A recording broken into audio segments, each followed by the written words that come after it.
Hello and welcome to Talk of Today, where we explore developments in science, technology, and society, and what they could mean for the future.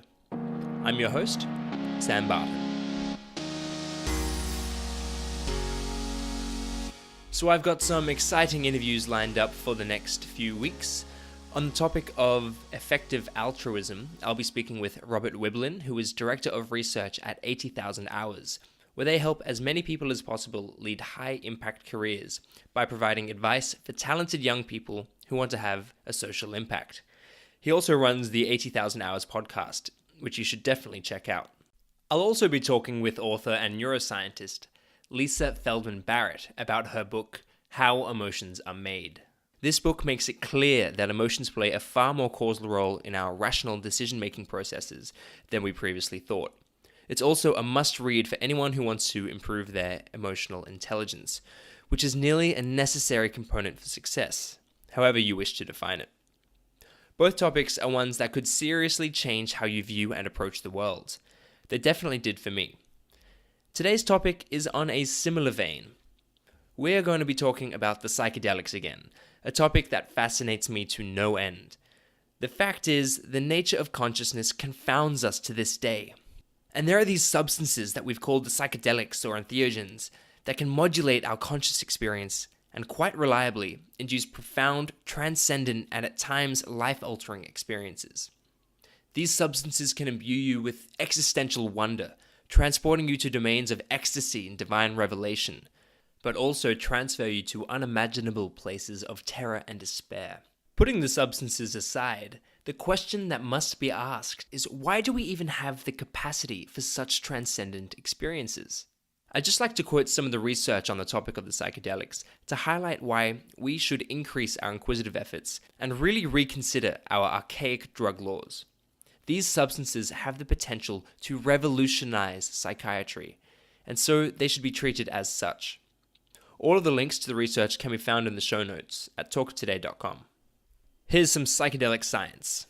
A landmark study by Roland Griffiths, a psychopharmacologist at the Johns Hopkins University School of Medicine, showed that participants who were administered doses of psilocybin, which is the active chemical in magic mushrooms, under the close supervision of therapists, reported having life-altering experiences. 2/3 of the participants said the session was one of the most spiritually significant experiences of their lives, and these ratings only shifted slightly 14 months later. Another trial at Johns Hopkins, looking at the effects of psilocybin on a smoking cessation, found that the abstinence rate for participants was 80% after 6 months. This is remarkable when compared to what is considered to be the most effective smoking cessation drug, varenicline, if that's even how you say it, which has just a 35% success rate after 6 months. These substances can alter your personality as well. Traditionally seen as somewhat fixed, studies over the decades have shown that a psychedelic experience can increase one of the big 5 personality traits, openness. Openness reflects how intellectually curious and creative someone is, and is associated with liberal political beliefs, as well as an increased appreciation for things like art and abstract ideas. Then there's the whole issue of existential dread. A small study found that terminally ill patients who were given a dose of LSD showed a reduction in end-of-life anxiety. These effects remained a year after the study was conducted. The fact that a single dose of the medication can lead to immediate reduction in the depression and anxiety caused by cancer, and that the effect can last for such a sustained period of time, is unprecedented. Some of these facts will be brought up or alluded to in the main interview, but I just wanted to throw them in here to highlight not only the vast potential these substances have, but also to emphasize their ability to give greater meaning to an increasingly nihilistic world. Now on to the episode. My guest today is Chris Timmerman. Chris is a PhD student at Imperial College in London and is a part of the Psychedelic Research Group. They focus on 2 main research areas: the action of psychedelic drugs in the brain and their clinical utility as aids to psychotherapy, with a particular focus on depression. The group is led by Dr. Robin Carhart-Harris and is overseen by David Nutt, who was once the UK government's chief drug advisor, until he claimed, true to the stats, that alcohol and tobacco were more harmful than many illegal drugs, including LSD, ecstasy, and cannabis. It's a shame that in 2017, we don't only fail to make policy decisions in accordance with the facts, but we reprimand those who bring these shortcomings to light. Chris is a part of the team conducting the trials with the psychedelic substance DMT. I've covered DMT in depth in another episode with a man called Dr. Rick Strassman, who is widely regarded as having kicked off the psychedelic renaissance when he started research into the spirit molecule, as it is referred to as. It is the most intriguing psychedelic of them all, at least in my opinion. It's found in plants and animals around the world, even within the human body. It passes the blood-brain barrier, which means the body will expend energy trying to get it into the brain, so it may have some sort of use. The effects are bizarre as well, quite different to that of LSD or psilocybin. Users report of being transported to another realm that's more real than real and very familiar. A very common occurrence is interactions with entities or machine elves, as renowned psychonaut Terence McKenna described them. It's referred to as the spirit molecule, as a large proportion of users have intense mystical experiences. There's reason to believe that DMT could be released within the body during times of great stress, or during periods of meditation and yoga. So if any of this piques your interest, just check out my interview with Dr. Rick Strassman. Anyway, in my talk with Chris, we talk about the psychedelics in general, the neurobiology of ego disillusionment, the DMT research that is currently underway at Imperial College, and how do some of the psychedelics affect the brain. I hope you enjoy my conversation with Chris Timmerman. So my name is Chris Timmerman. I'm a PhD candidate working in Imperial College, London. I'm in a research team, the Psychedelic Research Group, where we study the effects of psychedelics, and we try to use these substances to explore two areas. So one of them is how can we use this as tools within psychotherapy and to alleviate depression, for example, is one of the big works. But the other big area that we're using these substances is to understand the neurobiological underpinnings of consciousness, or through the big question, through neuroscience. Yeah. So basically, as using neuroimaging tools and aiding, with the use of psychedelics, we can better understand this relationship between the mind and the brain. So before we get into it, can we just define what a psychedelic substance is? Psychedelic drugs, they're usually described as substances that have very strong and very kind of like potent effects on mood, cognition, attention, emotion, etc. So it has like very strong effects in consciousness. The working definition that we use psychedelics are a specific kind of psychedelic drugs, which we call the ones that act on the serotonin system, serotonergic psychedelics. And we define them as such because it has been shown that if you block the activity of a specific receptor, the serotonin 2A receptor, with another drug before administering a psychedelic drug, when you give the psychedelic drug, that influence is nullified. And these drugs are LSD, psilocybin, which is the active component of magic mushrooms, and DMT classically. There are many others, such as mescaline, for example, as well.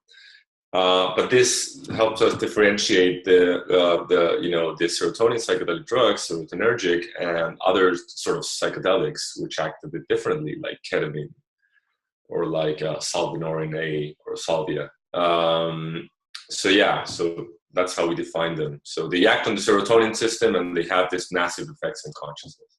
Okay, so I guess that brings me to my next question, which is how are you guys defining consciousness? Because it's something that it's referred to as the hard problem, and we don't really have it. I hear a lot of varying stories as to, what do we actually understand with regards to consciousness? So what are you guys using as a working definition for consciousness?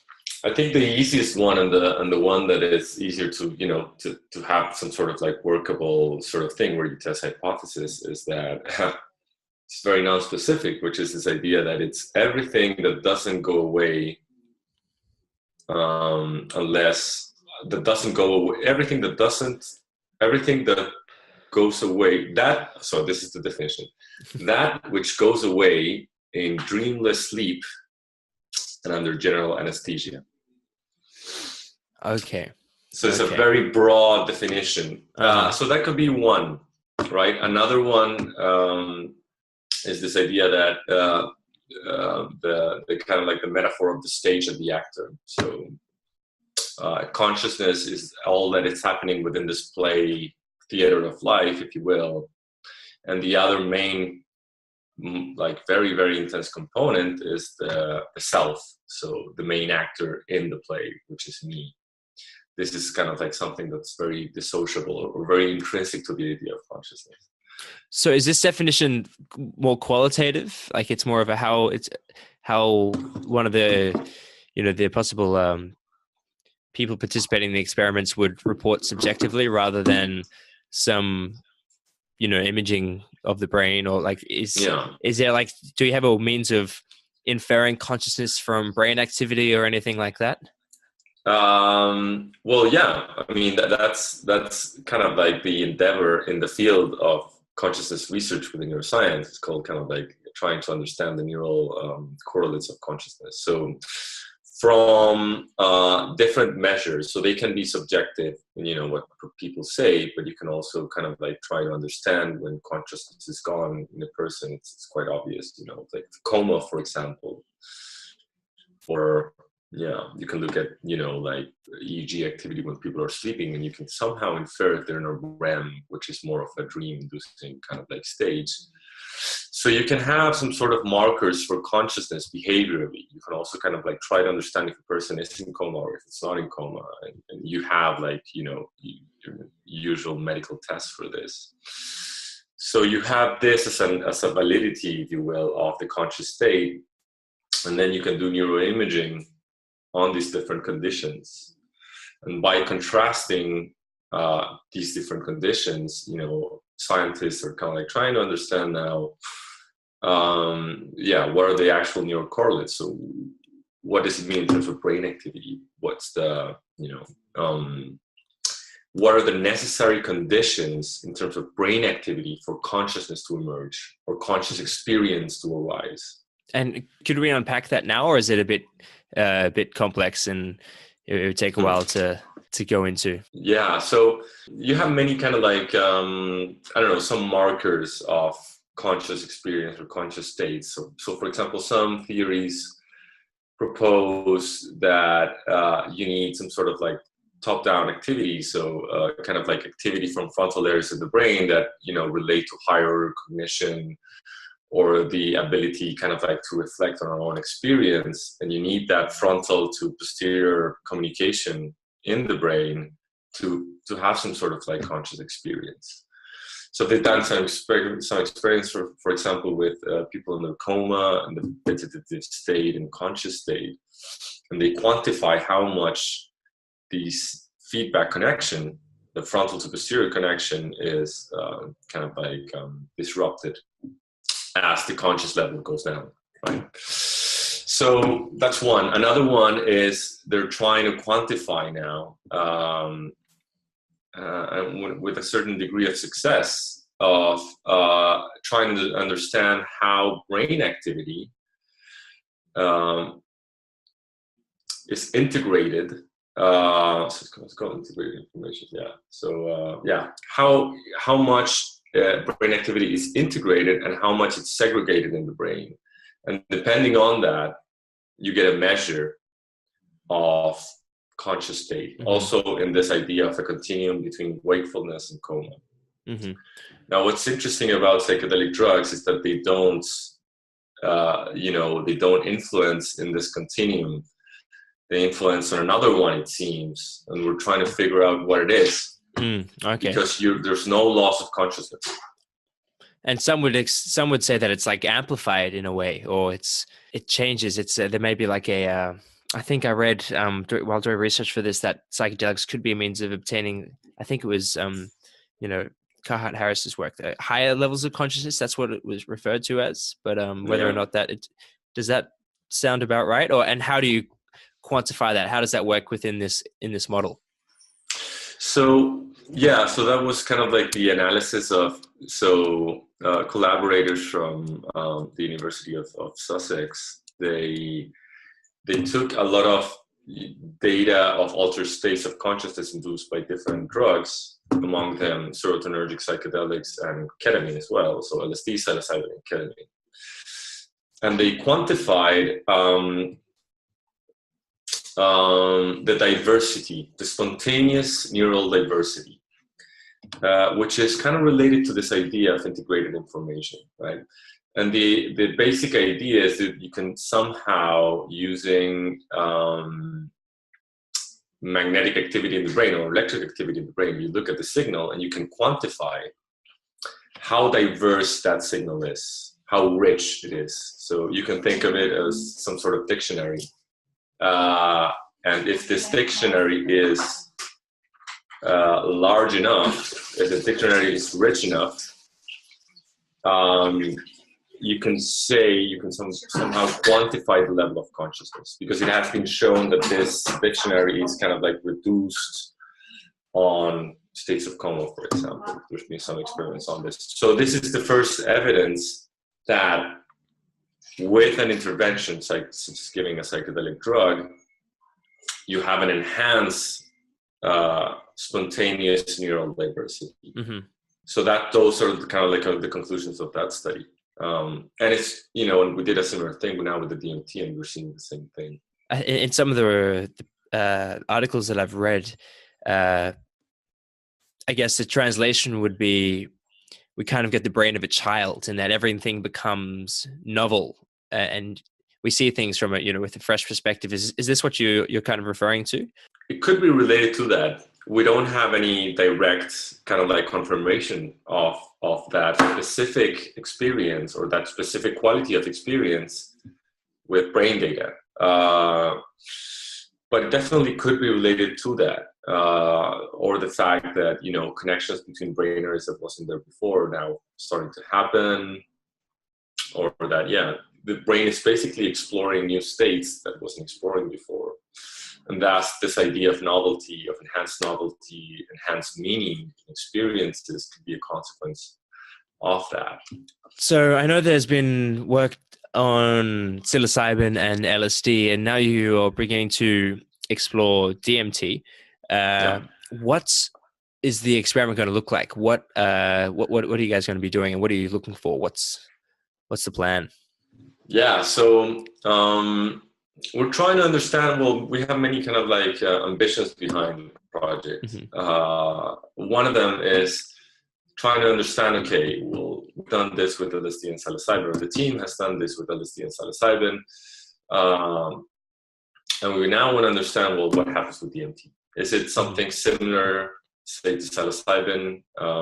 Is it different? In what way is it different? So, as you were saying before, the mechanism of action is the same, or do we know the mechanism of action for DMT to the same degree as the others? Broadly, it's similar to psilocybin, but there are many differences. There appear to be some difference, at least in terms of the pharmacology. And experientially, like the experience that one has under the influence of these things, at least in my mind, there may be like LSD and psilocybin mushrooms might be over here, but DMT might be a whole other kind of experience in of itself.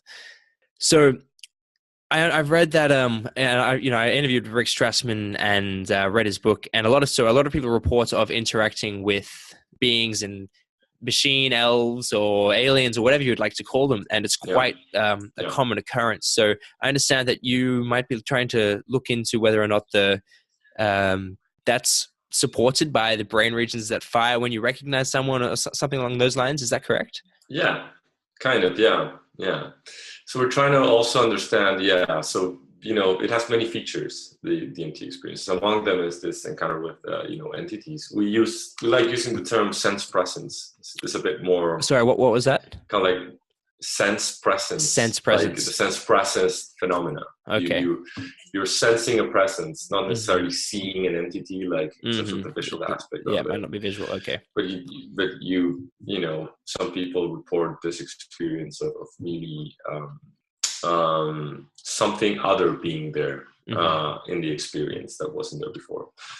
And we're trying to get the neural signatures that relate to how we sense a presence in real life, for example, off the drug.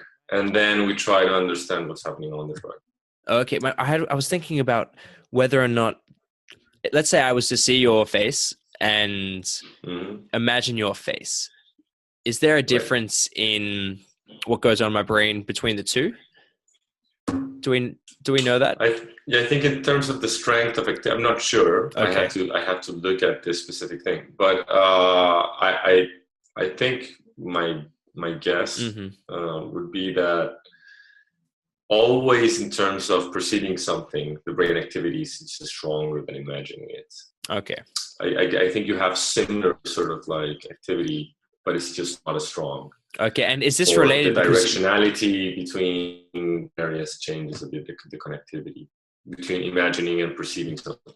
And is this related to, I mean, because we are just referring to the visual or interpreting, visual stimuli.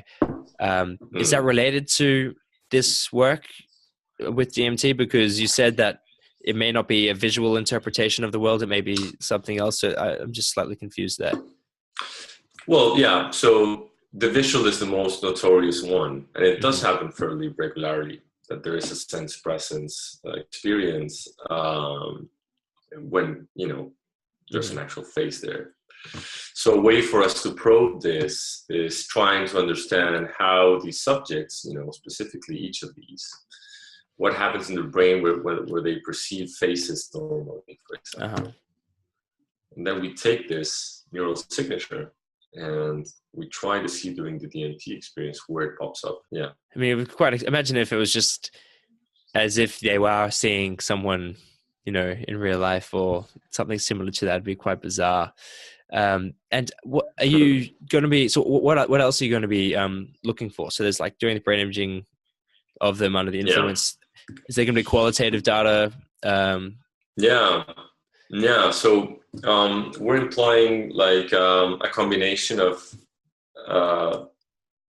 quantitative methods, which is brain imaging, but also we're kind of like incorporating advanced interview techniques in which we get people to tell us, the experience minute by minute as it is unfolding. And we have ways of tapping into that, and having people, report on specific aspects on specific moments. Okay. And there are ways that you can go about that. So this is an opportunity also for us to also tap into, specific chunks of brain activity.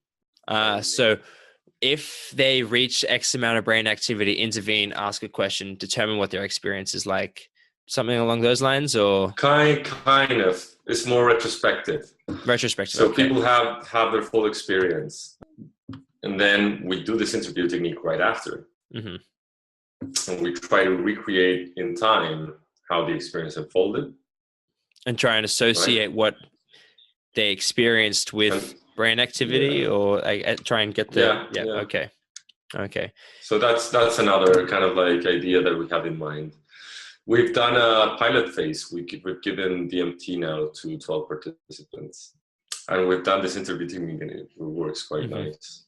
And any insights as of yet? I know you haven't done the full study, but has anything popped up that you'd like to comment on? Yeah, sure. So in terms of experience, it seems to be fairly reliable. What happens? And what amounts are you working with? And are you administering it intravenously? Intravenously, the same as Rick Strassman did in his study. So if you read Rick Strassman's book, you find that he gave 4 different doses to people. It's like 5 maybe. So yeah, one is the very low, the other was the low, the medium, the high, and the very high, something like that.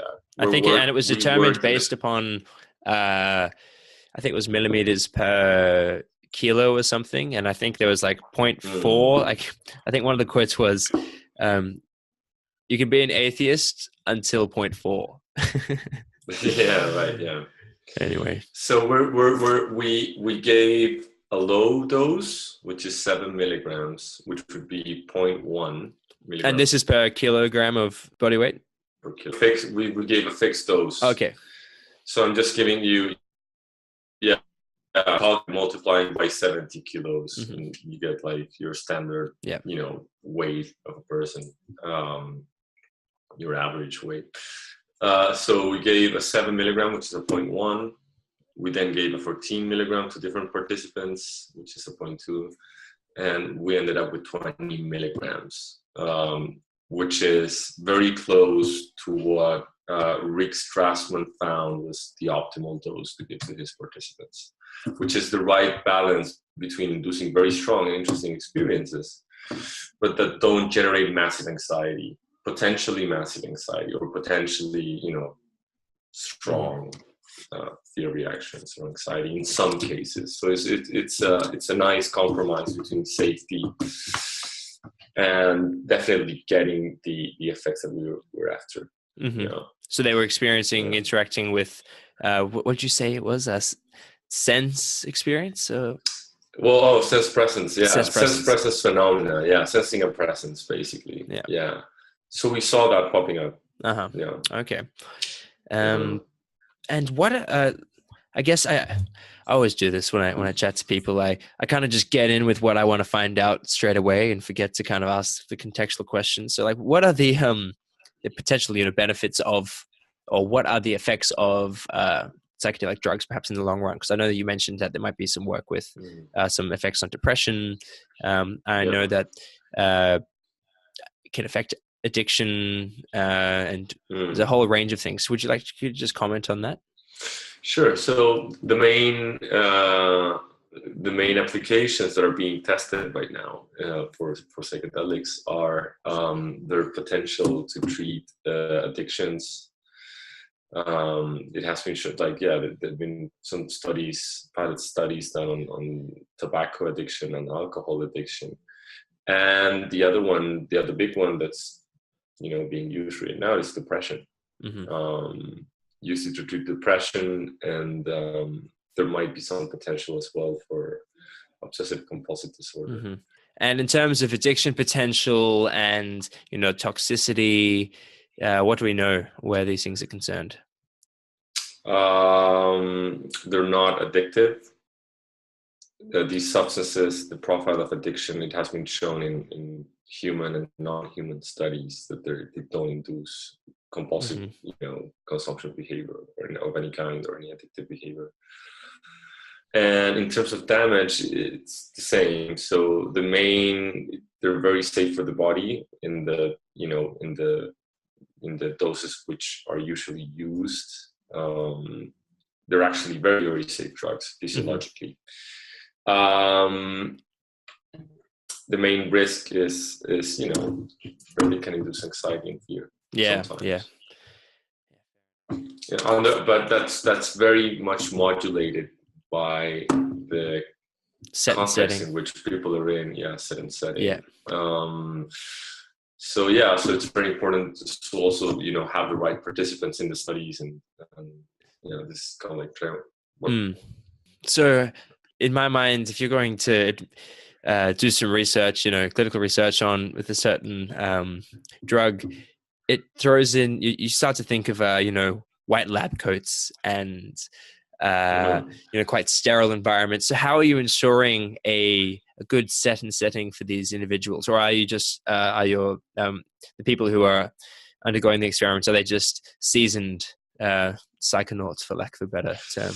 Well, not everybody's a seasoned psychonaut, but everybody has to have had an experience, at least for the DMT study, have had at least one experience with a psychedelic drug. But we take care a lot in this, the mediation by these, contextual factors. So it's happening in a hospital room but we put drapes all over the medical equipment. We have mood lights on. We have pleasant, relaxing music. We have, just drapes with, soothing colors. We have nice lights. So we make and we, we treat them nicely, and we try to make them feel comfortable, and we spend like a lot of time with them before they actually get So you actually get to know them as a person, rather than saying, "Oh, welcome. What's your name? Oh, yeah. Sit down, please, and we'll administer this." You actually know them on a somewhat of a personal level to a reasonable degree. I mean, you get to know them a bit as the day unfolds. It just happens, but it is very informal in the relationship that we establish with them. I mean, informal, not in any way that jeopardizes any sort of like scientific, stuff, but we keep it loose so that people can, feel comfortable. And after all, they are going to have a potentially intense experience. So when will the experiments wrap up? When do you expect to have some results to look at? So we finish collecting data hopefully by December, by Christmas. This is what I'm like trying to aim for. So that would be nice, but I don't know if that's gonna, that's what's gonna happen. So hopefully done by Christmas, but results probably around summer next year. Okay. We'll have some. Okay. And what are you most excited for? I guess I could answer the question in that anything pertaining to understanding consciousness in more detail is something that you're excited about. But is there anything that, in particular that you'd be interested to learn? Well, I'm very interested in trying to see, many of these experiences are what they say ineffable. There are just moments where certain phenomena emerges. It seems very overwhelming, seems very special. It's embedded with meaning, right? I'm interested in trying to find out how this experience unfolds and how can we look at brain activity in that. It's all about building bridges between specific experiences and specific, brain activity that we're seeing. And I feel that these drugs are, special, because you can induce extraordinary experience. Life altering for some people. Some people report their lives change forever. I mean,